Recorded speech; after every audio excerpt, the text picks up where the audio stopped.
All right, what's up, y'all? So we're back here in my little workshop area, and that's because I have dug out my old RC cars, which I have not got to play with in years and years.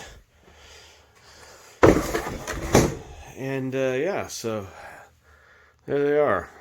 I don't have any clips on the bodies, so that way I could quickly and easily take the bodies off to show. But so yeah, so this is my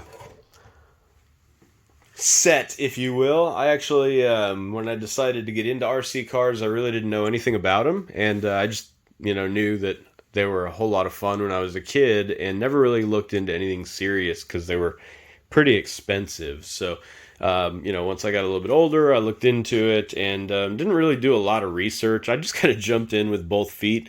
I actually went on eBay and found somebody who was selling off their old RC cars. So I bought both of these in a box. This one came with this BMW body. This one did not come with this body. I actually custom painted this body myself. This was one of my first experiences with jumping into and painting an RC body, but that'll be a different video later. But yeah, so anyway, so this is my HPI Nitro RS4. I have no idea what model of RS4 it is. Maybe y'all can help me identify it. It does have an RX1 radio and a SX1 throttle servo. Let's see here. It's got a pull start on it, and it's got the Nitro Star FE motor in it, which I am told is discontinued. I have been looking and trying to find parts to rebuild this one, but I have not had any luck, and from what I can tell, it seems to be pretty frozen up. I pulled out the glow plug and looked down in there, and it looks like just varnish. When I got these, I had no idea about like the after run oil and all that stuff that you're supposed to put in them, or flushing out the methane that was in there and all that. So I played with them for a couple of seasons without rebuilding them because I didn't actually go through a full tank of gas, but I was running I think it was 20% nitro through them. Then I put them up, packed them away because I had to move in a hurry, and they were packed away for years and years and never got to play with them. So now I busted them out, trying to find parts. Again, this one I'm probably just going to have to replace the whole motor, I think. This one is a Traxxas, but from what I'm told, it's like a vintage, like one of the first Vortex, I guess.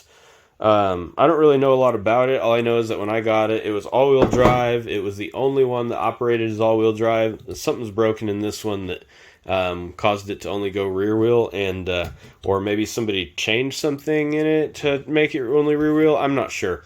But this one is like nearly impossible to control because it just spins out. I mean, you can get it to go straight for a second, and then it's all over the place. This one was all-wheel drive, and because of that, I actually bought a PVC pipe back in the day. This was early 2000s, I think. 2004 maybe, somewhere in that range. I don't know.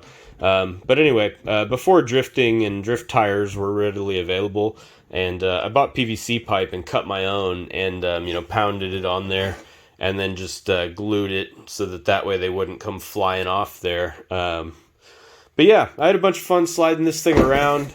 And now I kind of wanted to see about getting them running again, but finding parts for them has proven challenging. So I'm going to, try and rebuild them, but put those in the background, I guess. But yeah, this was my my first jump into like serious RC cars, and I love driving these. One of my favorite things is painting the bodies. Again, that'll be a completely different video because I am still painting bodies and whatnot. But I wanted to just give you a quick video of the RC cars that I've got here. What I pretty much started with that got me into serious RC cars, and what was probably a bit too much for me to begin with, and I was in over my head. Both of these are pretty fast. This one I think is 50 miles an hour, 45, somewhere in that range, and this one is like 60 miles an hour. So yeah, I need to go through them, figure out what's broken on this one to make it all-wheel drive again, and then I guess maybe I'll just stick with some road tires and drive them that way, because I will probably move into a different arena for the drifting cars or whatever, but that's what I'm currently working with. So if you know what model of Nitro this one is, drop it in the comments. I have looked at different ones online and whatnot, and people's like posts and forums and stuff like that, and I just cannot seem to find one that matches this same model that looks the same, like the motor being on the this side over here on the left side instead of on the right side. I know that that's a difference in some of the models, but just in general, I'm having a hard time pinning it down. So maybe if you know also where I can find like a serial number on here, because like I see that, but I'm not sure where else it might be on here to help me kind of identify it. But I am trying to source some parts for this one and figure that one out, and that would be super helpful. If anybody knows, I would greatly appreciate it. This one is Traxxas Fortec, and I think I have narrowed down what one that is. I found an old manual online, and I think it's got the model number as like a 4860 or I don't know, 40 something something something. But yeah, so I'm going to try and get this one running as well again, and I look forward to being able to take them out and play with them again and just generally rip them and let them open up, because the Nitro cars are a lot of fun when they're running properly. Keywords, when they're running properly. All right, y'all. Well, thanks for watching. I will be bringing you more RC videos as I jump back into this hobby. So come along with me on my journey of crashing, bashing, and hopefully drifting.